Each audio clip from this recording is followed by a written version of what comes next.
Dragi bratje in sestre, lepo pozdravljeni. Včeraj smo obhajali praznik Jezusa Kristusa, kralj vesoljstva. Ta praznik je ravno pred 100 leti, 1925. razglasil papež Pij XI. Takrat so namreč malo predtem propadala vsa zemeljska cesarstva in kraljestva. In papež se je takrat odločil, da razglasi ta praznik Jezusa Kristusa, kralja vesoljstva, edinega resničnega kralja, katerega kraljestvo nikoli ne bo uničeno.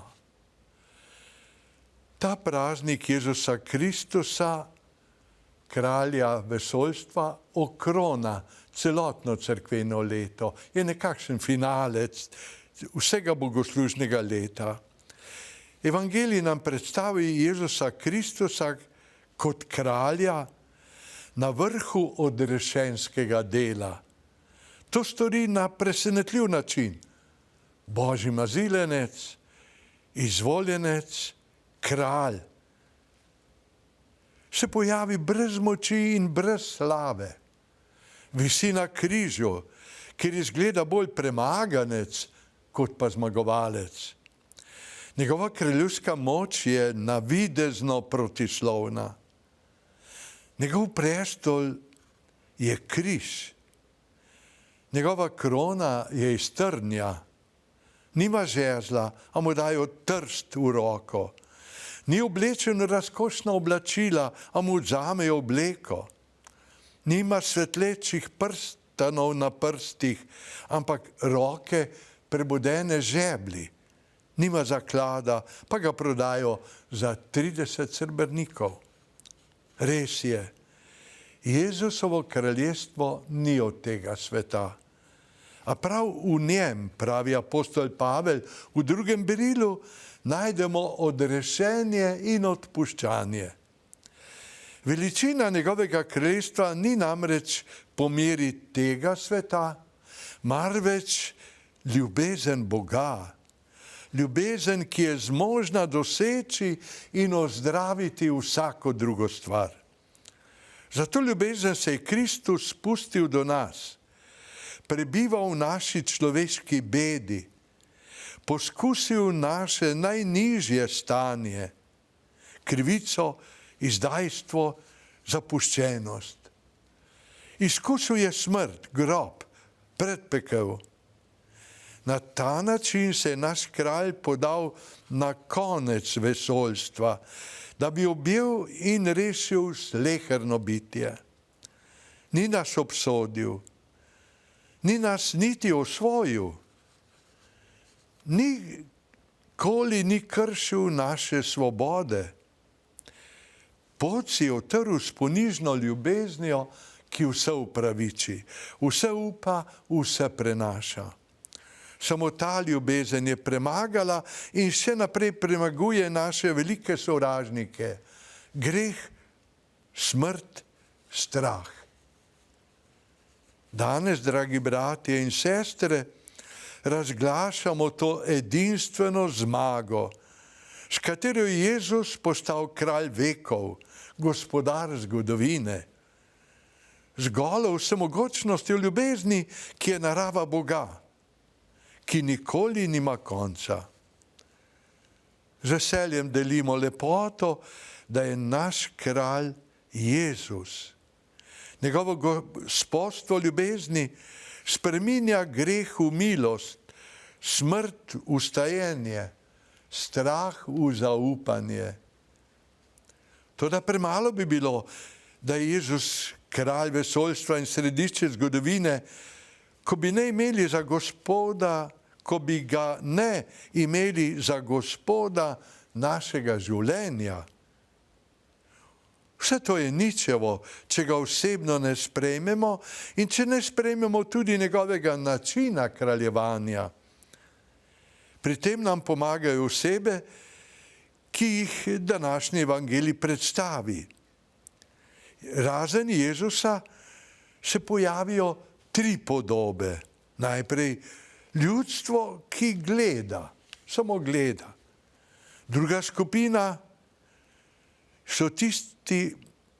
je tisti, ki stoji ob križu in gleda. In tretja, razbojnik na križu, v bližini Jezusa. Najprej ljudstvo. Evangelij pravi, da je gledalo. Nihče ni rekel besedice, nihče se ni približal.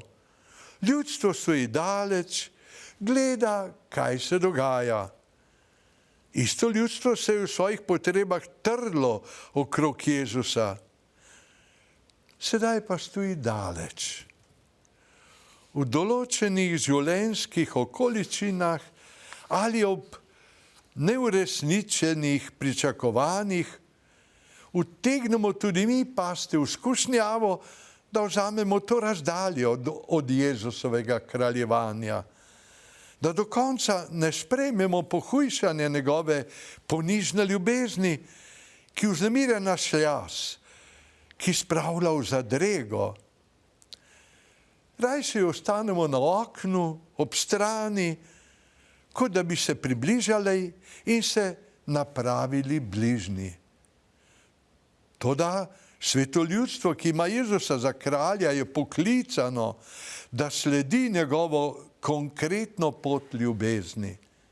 Da se vsak dan vpraša, kaj zahteva ljubezen od mene, kam me vodi, kakšen odgovor dajem Jezusu svojim življenjem. Je še druga skupina, sestavljena iz raznih ljudi, poglavari ljudstva, vojaki in razbojnik. Vsi ti se Jezusu posmehujejo, izzivajo ga z istimi besedami, reši sam sebe. To je hujša skušnjava od tiste, ki jo ima ljudstvo. Skušajo Jezusa, kakor je delal hudič na začetku evangelija, da bi se odpovedal vladanju na božji način in da bi to delal po logiki sveta. Stopi s križa in premagaj sovražnike. Če Bog naj pokaže moč in zvišenost. Ta skušnjava je direktni napad na ljubezen. Reši sam sebe, ne druge, ampak sam sebe. Najprej vlada jaz z lastno močjo, z lastno slavo, z lastnim uspehom. To je najbolj strašna skušnjava, prva in zadnja v evangeliju. Toda spričo tega napada Jezus, kakor je njegov način, ne odgovori, ne reagira, se ne brani, se ne skuša prepričati, ne uporabi obrambe svojega kraljevanja. Rajši še naprej ljubi, odpušča. Živi trenutek preizkušnje po očetovi volji, prepričan, da ljubezen obrodi sad. Če hočemo sprejeti Jezusovo kraljevanje, se moramo boriti proti tej skušnjavi, upreti pogled na križanega, da mu postanemo vedno bolj zvesti. Kolikokrat pa smo tudi med nami iskali zadovoljajoče varnosti, ki jo nudi svet. Kolikokrat smo bili v skušnjavi, da stopimo s križa. Ko so Janeza Pavla II. Papeža vabili o bolezni, naj odstopi, je rekel, Jezus ni stopil s križa, je ostal do konca. V evangeliju se pojavi pa še druga oseba, bližja Jezusu. Razbojnik, ki ga takole prosi, Jezus, spomni se me, ko prideš v svoje kraljestvo. To je bil desni razbojnik.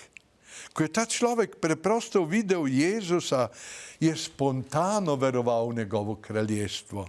Ni se zaprl vase, ampak se je svojimi napakami, svojimi grehi, svojimi nesrečami obrnil k Jezusu. Prosil je, naj se ga spomni. in je dosegel Božje usmiljenje. Danes bo z menoj v raju. Takoj, ko mu damo priložnost, se nas Bog spomni. Pripravljen je popolnoma in zavedno izbrisati greh, ker njegov spomin ne beleži storjenega zla in ne računa vedno na storjene krivice, kot delamo mi. Bog nima spomina na greh, ampak se spomni nas, vsakega od nas, svojih ljubljenih otrok in misli, da je vedno možno ponovno začeti, zopet vstati. Predragi, prosimo milost, da nikoli ne zapremo vrat sprave in odpuščanje, ampak da bi znali iti preko zla in razhajanj ter odpreti pot upanja. Kakor Bog veruje v nas neskončno bolj, kot bi si zaslužili, smo tudi mi poklicati, vlivati upanje in nuditi priložnost drugim. Za nas ostanejo vrata vedno na stežaj odprta, vrata usmiljenja Kristusovo srce. Iz odprte strani ostalega izvira vse do konca časov, usmiljenje, tolažba in upanje. Amen.